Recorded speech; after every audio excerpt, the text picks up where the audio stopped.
Assalamualaikum warahmatullahi wabarakatuh. Perkenalkan, nama saya Yoga Diputra dari kelas IF 305 dengan NIM 2304010102081. Pada kesempatan kali ini saya akan mempresentasikan sebuah materi dengan judul fungsi agregasi. Ini ditujukan untuk memenuhi ujian akhir semester pemrograman PLSQL. Langsung saja.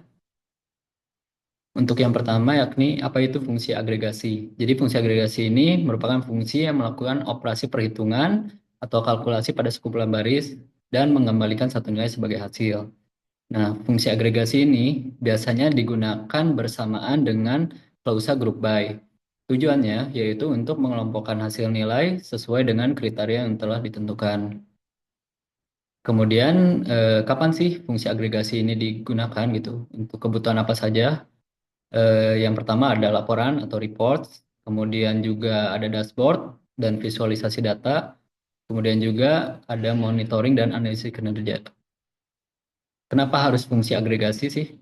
Nah, kita punya studi kasus ini untuk mengetahui jumlah pegawai setiap departemen. Kita lihat data pertamanya ini before-nya. Jadi kita di sini punya tabel pegawai dan isinya ID nama departemen. Di sini kita belum tahu gitu berapa banyak gitu jumlah pegawai setiap departemennya gitu. Jadi hanya nama pegawainya dan departemen apa dia bekerja.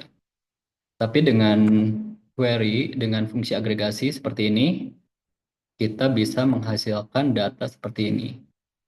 Dan ini data yang diperlukan gitu untuk mengetahui jumlah pegawai setiap departemen. Jadi itu secara singkat kenapa harus fungsi agregasi. Kemudian selanjutnya ini contoh fungsi agregasi. Berapa fungsi agregasi yang paling umum digunakan yakni count.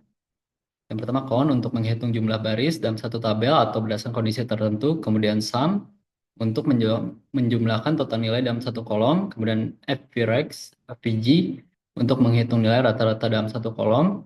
Kemudian max untuk mendapatkan nilai maksimum atau nilai terbesar dalam satu kolom. Kemudian min untuk mendapatkan nilai minimum terkecil dalam satu kolom.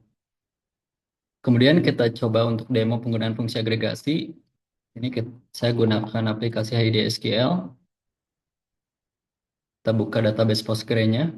Jadi ini saya sudah siapkan beberapa studi kasus gitu untuk dilakukan demo. Yang pertama jumlah seluruh pegawai dan jumlah pegawai berdasarkan status pekerja. Oh iya, pertama ini kita punya tabel pegawai dengan seperti ini. Field-fieldnya. Terus ini datanya. Kita coba query jumlah seluruh pegawai. Berarti kita gunakan fungsi count, bintang, from, pegawai. Kita jalankan. Fieldnya seperti ini. Kemudian jumlah pegawai berdasarkan status pekerja. Status pekerja, jadi kita perlu select status pekerja. Kemudian count untuk menghitung jumlahnya berdasarkan status pekerjanya.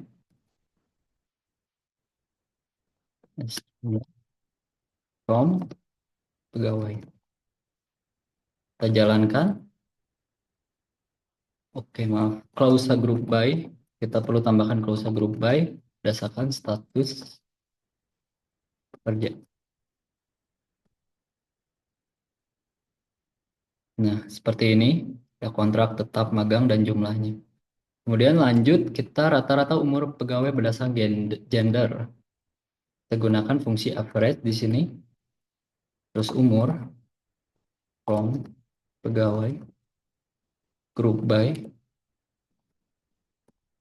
gender. Jangan lupa kita select kolom gender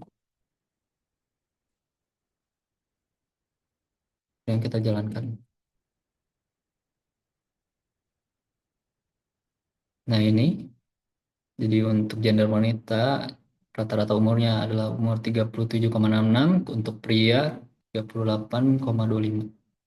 Kemudian kita menghitung total jumlah keseluruhan gaji pegawai. Di sini kita gunakan fungsi sum. Sum, kolomnya gaji, from, pegawai. Kita tidak di kita tidak menggunakan group by di sini karena menghitung total jumlah keseluruhannya tanpa mengelompokkan. Nah, hasilnya adalah 64.900.000. Ini gaji yang dikeluarkan oleh perusahaan untuk menggaji karyawannya. Kemudian selanjutnya adalah data gaji maksimum berdasarkan departemen. Jadi kita melakukan select, menampilkan data maksimum gaji setiap departemennya. Di sini kita gunakan fungsi agregasi max dan gaji orang pegawai grup by departemen.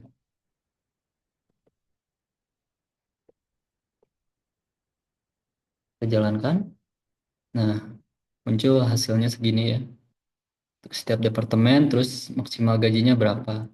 Selanjutnya adalah data gaji minimum berdasarkan status pekerja. Oke, status pekerja berarti kita select status pekerja. Mendapat gaji minimum berarti kita menggunakan fungsi agregasi min gaji. Kolomnya gaji, from, pegawai. Tidak lupa di group by berdasarkan status pekerja. Kita jalankan. Oke, jadi ini gaji minimum dari setiap status pekerja. Oke, mungkin sekian saja yang bisa dapat saya sampaikan. Mohon maaf atas segala kekurangannya. Wassalamualaikum warahmatullahi wabarakatuh.